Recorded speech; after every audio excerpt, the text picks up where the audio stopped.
पुणे बेंगलोर महामार्गावरती खड्ड्यांचं मोठं साम्राज्य उभं राहिल्याचं एकंदरीत पाहायला मिळतंय। पावसाची जरी कारण देत असली तरी ह्या वाहन चालकांची दैना मात्र मोठ्या प्रमाणात होताना पाहायला मिळते।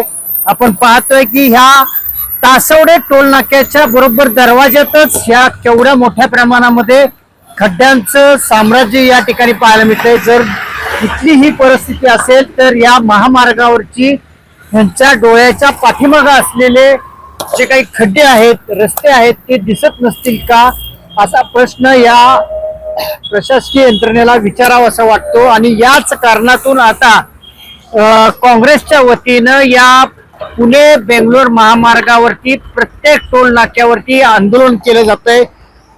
जर का रस्ते व्यवस्थित नसतील तर टोल का द्यायचा असा प्रश्न आता वाहन चालक विचारताना पाहायला मिळत आहेत।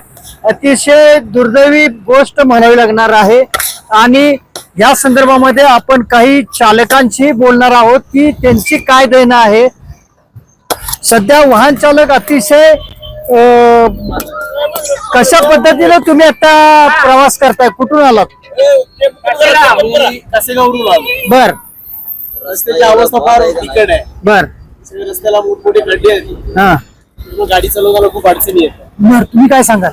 कासेगाव तालुका आलो, रस्ता पूर्ण खराब आहे। ते काम असल्यामुळे त्या रस्त्यात खड्डे आहेत। त्यामुळे गाडी चालवताना कसं 30-40 स्पीड मध्ये चालवावं लागतं। बर, आता सगळं पूर्ण गाडी आता मागून सगळी घाण झाली आहे। आजूबाजू गाडी आता पुरं वाहन चालक तुम्ही काय सांगाल?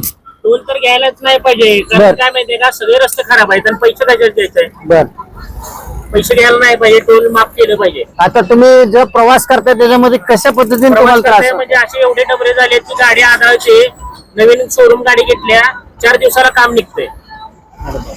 काय करायचं लोकांनी, सर्वसामान्य माणसांनी जगायचं कसं?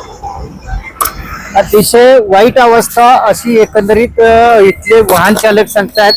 स्वतः अनुभव घेतलेले वाहन चालक प्रवासी सांगतायत की दयनीय अवस्था आहे या महामार्गावरची। एकंदरीतच आता प्रशासकीय यंत्रणेला धारेवर धरल्याशिवाय पर्याय नाही। यामुळेच आता काँग्रेस रस्त्यावर उतरलेला आहे आणि आता या आंदोलनातून तरी ह्यांची भूमिका बदलते का असा प्रश्न आता विचारला जातोय।